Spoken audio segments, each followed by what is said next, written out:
Hey guys, what's up? James Burns Vlogs, talking about Pokemon GO's new update where they added Gen 2. So Niantic finally updated Pokemon GO. They added 80 new Pokemon from the Johto region, and with it came more than just the new Pokemon. The first thing I noticed personally was that we got two new berries. So the first berry is the Nana berry that when fed to Pokemon makes them less sporadic. So obviously also with this update comes Pokemon that can be more jumpy. Basically, you can run into a Pokemon and it'll fly around the screen or jump around. It gets really annoying, but if it's doing this, you can feed it a Nana berry and that'll basically just calm it down. The second berry is the Pineapple berry that when fed to a Pokemon actually lets it drop more candy, and when you feed one of these berries to a Pokemon, it seems to drop an additional 2 candies, which is really helpful for when you find rare Pokemon or when you find the starters, because evolving those starters takes a lot of candy. So I think this Pineapple berry is actually the most helpful berry. We also got some new evolution items. Those are the Sunstone, King's Rock, Metal Coat, Dragon Seal, and Upgrade. These items can be used on various Gen 1 Pokemon to evolve them to their new Gen 2 forms,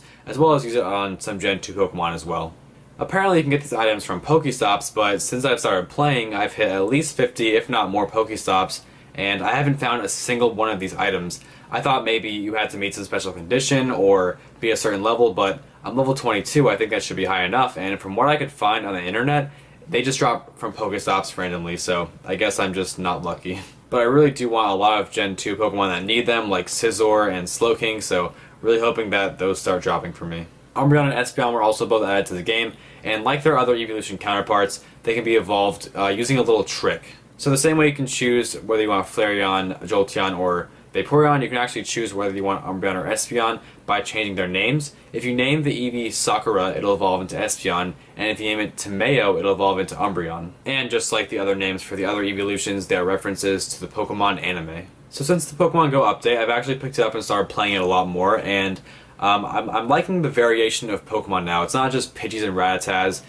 It's a lot of Spinarak's and Sentry's, but it's better than seeing the same old stuff over and over again.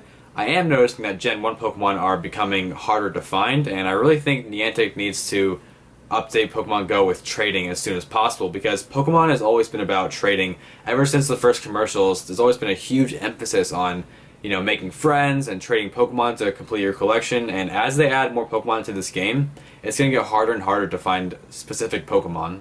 It's not like the games where you can just go, you know, play the Kanto region games and catch your Kanto Pokemon, because with Pokemon GO, everything is just kind of mixed together. So, you know, finding that Gen 1 Pokemon that you really want is going to get more and more difficult as they add more Pokemon to the game. Something I also noticed was the Johto starters seem to appear easier than the old starters, and with the update, I thought maybe we'd get the option to pick a Gen 2 starter, like if you already had an account, because, you know, as sort of a reward, like, oh hey, Gen 2 is out, pick a Gen 2 starter. But nope, they didn't do that, so maybe that's why the rate that I'm finding them seems to be higher. But today I played for about 40 minutes, and I found a Chikorita, 3 Cyndaquils, and 3 Totodiles, so it definitely seems a little easier to find than the other Gen 1 starters, because I don't even have any of the final evolution forms for those starters. So there are 100 Gen 2 Pokemon, but only 80 were added to the game, so of course Legendaries weren't added. But speaking of Legendaries, where are the Gen 1 Legendaries? Where are the raids we were promised? In the very first Pokemon GO trailers, they talk about raids and really hyped them up and got people really excited. There's that whole battle scene in New York City with Mewtwo, and this got people thinking, you know, what could happen in major cities near me. I can go out there and meet up with all these people and catch these rare Pokemon and battle and defeat them together. And I really hope Niantic implements raids as well as trading before they move on to Gen 3. Overall, I'm just really glad that Pokemon GO is coming back, because it was a lot of fun before. It's a lot of fun, you know, just getting out of the house with your friends and playing Pokemon and running around, seeing all these people in, you know, certain locations just playing Pokemon.